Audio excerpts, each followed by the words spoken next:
This video is going to be about the coronavirus and how it's affected the rest of China outside Wuhan.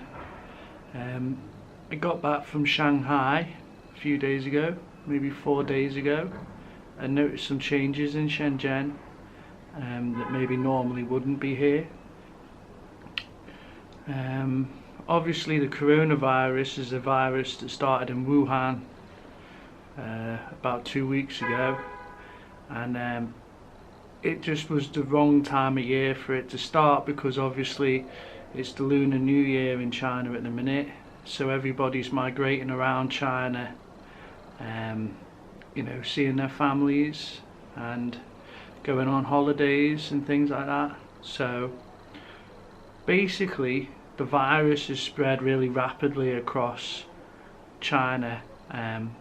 I think it's something like more than 7,000 people have been diagnosed with it now, and I think 170 people have now died from it. A lot of people seem to be panicking about it, but I think that the amount of deaths that are caused by it is about 2% of people that are caught, who catch the disease. So it's about as fatal as the flu. So, it's highly infectious, but it's not, it's not very lethal. So one thing I've noticed is that a lot of people are panic buying at the supermarkets. You'll go to the supermarkets, a lot of the shelves are empty. Especially the fresh food like the vegetables or milk, things that you need in everyday life. And I think what it is that in China there's a bit of a culture of when something's when essential things or something that people really need become more valuable, the price of it will increase quite rapidly. So a lot of people are going in and buying tons and tons of milk or tons and tons of vegetables to keep, so that if it gets more expensive they've saved money. They don't need to buy it later on when it's more expensive, which is quite tedious, because if you're going into the supermarket to try and buy some vegetables for yourself, usually by midday they've sold out on vegetables or milk or fresh meat.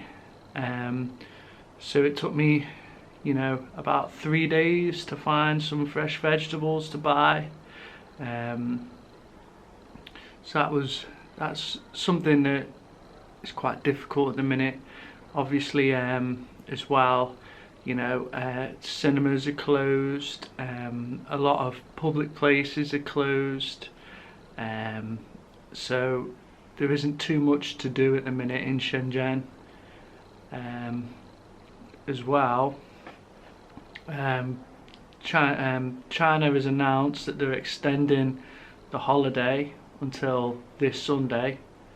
It was supposed to finish a little bit earlier than that, and also they've said that no one's allowed back to work until the 9th. In some areas of China, the school semester's been delayed, so people will go back to school later.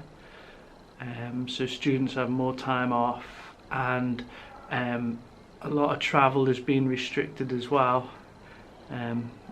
Shenzhen obviously is like a gateway city to Hong Kong, and Hong Kong's kind of closed a lot of their transport to mainland China, so it's difficult to get ferries to mainland China from Hong Kong, or go to Hong Kong on a ferry. The bullet train service has been cancelled to Hong Kong.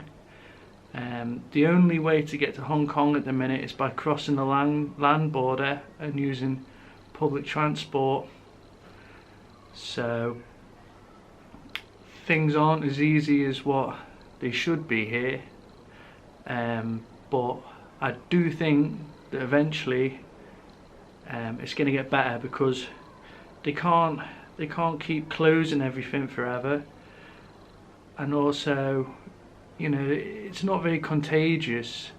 So eventually, when they kind of feel like they've contained the disease, I think that they will open up and kind of de-quarantine China, as it were. So I hope you like this video. Please like and subscribe, and I'll catch you next time. Thank you.